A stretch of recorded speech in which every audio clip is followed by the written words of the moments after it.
My top favorite 5 things about Photoshop CS5. All right, so the first thing is better selections, impossible selections, fantastic selections that were much harder to do, if not impossible before. So the objective here is we need to move the horse over to the right. And of course, we're on a background layer. There is no extra horse to move. So we need to make a selection, duplicate that horse, and then fill in the old one. So the first favorite thing I have is I'm just going to go ahead and use the quick selection tool that I've saved before.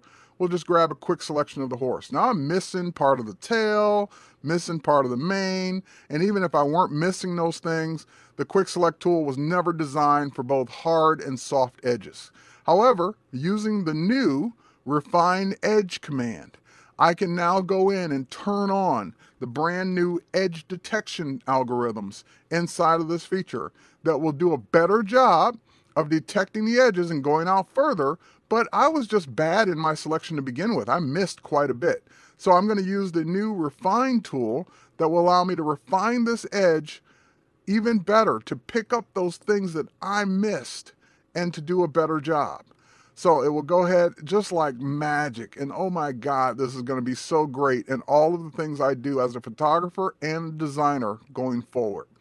So we'll go ahead now. We've got the horse and the mane and the tail much better. We already had a great job around the body.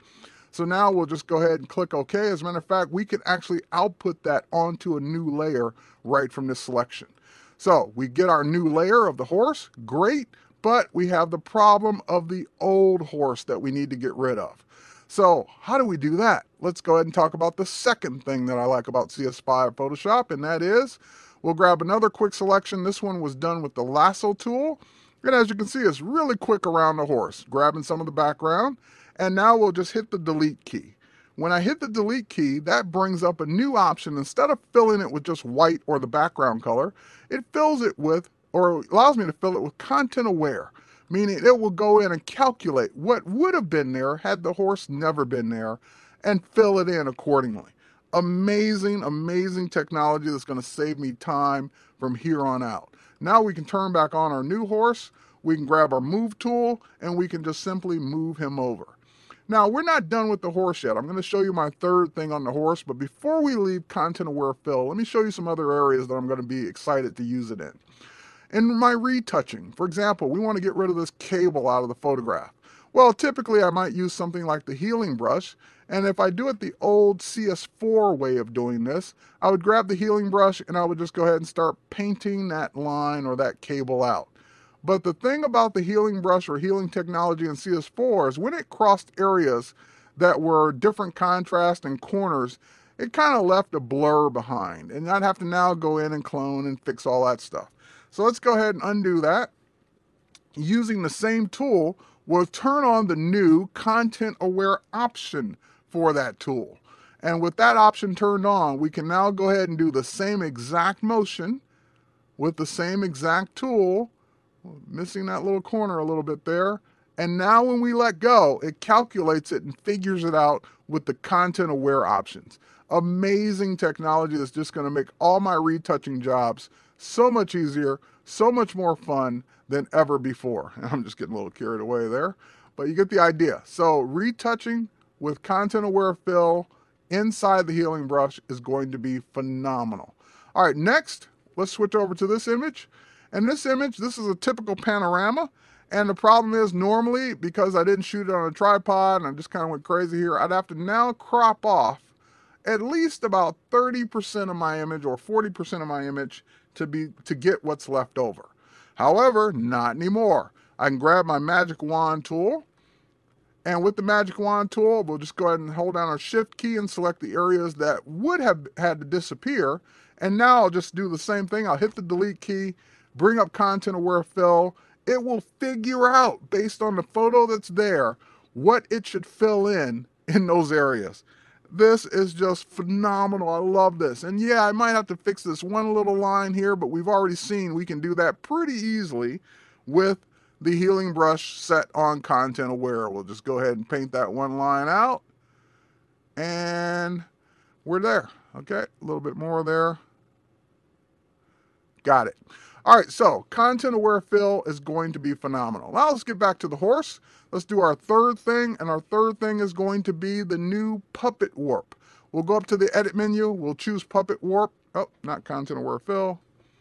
Let's go choose puppet warp. And now that we have our puppet warp, I want to make my horse look like it's prancing a little bit more. So we'll just add pinpoints wherever I want pieces of the horse to bend. Don't worry, no horse was actually harmed in the making of this demo. All right, so now that we've got this in place, we can actually go ahead and pick the tail up now a little bit. Go ahead and raise it there.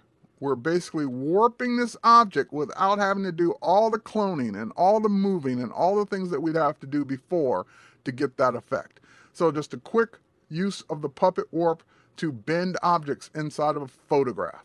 Now, that's the third thing. What's the fourth thing? Well, we're going to go over to mini bridge, and although mini bridge is cool, it's not my fourth thing, but it gives me bridge inside of Photoshop. I still have regular bridge to go to, but now I get the best of both worlds. We're going to go ahead and bring up this photo in Camera Raw, and now that we're in Camera Raw, we're going to go ahead and zoom in on a part of this photo where we've got noise. This was shot in an insanely high ISO with a Canon 1D Mark IV and 12,800 ISO, and just introduces all kinds of noise here. So no matter how expensive your camera is, you're going to get noise at these high ISOs. So now let's go ahead and take a look at the new noise reduction capabilities. So we'll just go ahead and switch on color noise, and we'll just reduce the color noise right out of this photo. And once we get the color noise out, we can then, actually let's go ahead and turn on that new processing there. So we can go ahead and see a big difference we've already made in this photo. Here, we'll go back. That was the color noise we had, and we'll go ahead and reduce it. We'll also go ahead and reduce the amount of luminance noise. That's the other noise, the graininess that was left over.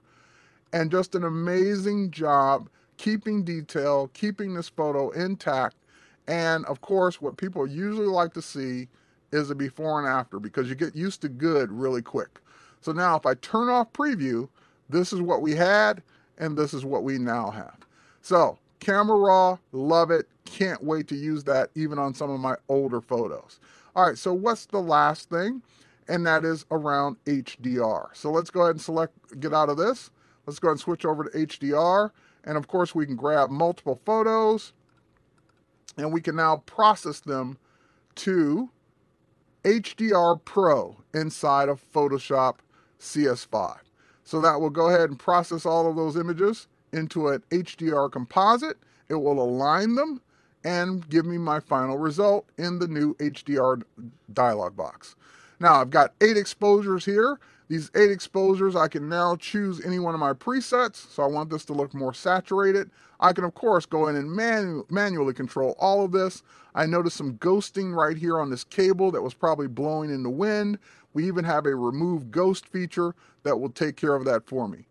Now, beautiful HDR now possible inside of Photoshop.